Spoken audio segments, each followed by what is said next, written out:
Bonjour, on continue de corriger le sujet de brevet de maths de Pondichéry 2019 avec l'exercice 5, un exercice de géométrie pure et dure. Donc pour la question 1, on veut montrer que des droites sont parallèles. Alors pour ça, quand on a des points alignés, des histoires de droite et tout, on utilise la réciproque du théorème de Thalès.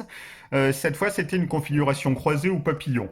Donc il y a plusieurs modèles de rédaction, hein, donc je vous laisse reprendre celui que vous avez vu en classe. Moi, je vous suggère soit de dire les droites AD et BC se coupent en haut, soit de dire les points AOD et BOC sont alignés dans cet ordre, puis on fait les calculs séparément. Donc avec les données de l'énoncé, on peut calculer OA sur OD égale 36 sur 64 égale 9 sur 16, qu'on simplifie à la calculatrice si besoin. OB sur OC égale 27 sur 48 égale 9 sur 16. On remarque que OA sur OD égale OB sur OC. Donc les droites AB et CD sont parallèles d'après la réciproque du théorème de Thalès.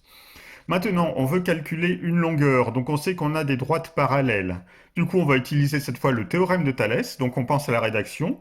On dit les droites AD et BC se coupent en haut, les droites AB et CD sont parallèles, d'après le théorème de Thalès. Alors si en classe vous avez vu une rédaction un peu différente, vous mettez celle que vous avez vue en classe, hein. Donc d'après le théorème de Thalès, on a OA sur OD égale OB sur OC égale AB sur CD. Alors pour faire la réciproque du théorème de Thalès ou le théorème de Thalès lui-même, on fait toujours, il vaut mieux petit côté sur grand côté, hein. Il vaut mieux toujours faire dans cet ordre. Donc on remplace par les longueurs qu'on connaît. On trouve 9 sur 16 égale 9 sur 16 égale AB sur 80.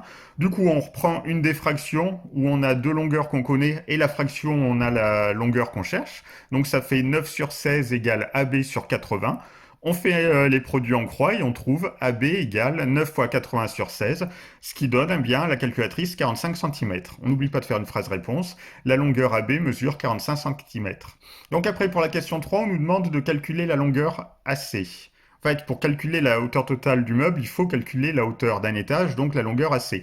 Et on nous a dit dans l'énoncé que le triangle ACD est rectangle en C, hein, puisqu'on nous dit qu'on a des droites perpendiculaires. Donc quand on a un triangle rectangle, qu'on connaît les longueurs de deux des côtés et qu'on cherche le troisième côté, on utilise le théorème de Pythagore. Du coup, on va dire dans le triangle ACD rectangle en C, d'après le théorème de Pythagore, alors attention, ce n'est pas l'hypoténuse qu'on cherche, c'est un petit côté. Donc dans ce cas-là, on fait AC carré égale l'hypoténuse au carré, donc AD carré, moins l'autre côté au carré. Donc ça donne AC carré égale AD carré moins DC carré. On remplace par les valeurs, on fait le calcul. Alors on n'oublie pas de, dès qu'on met la racine carrée, on n'oublie pas d'enlever le carré sur AC, hein. Et on trouve AC égale 60 cm. Seulement, il y a 4 étages et il ne faut pas oublier aussi les plateaux en bois de longueur 2 cm.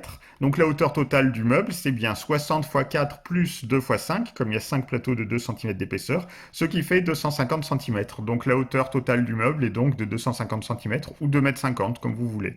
Voilà, on a fini avec cet exercice.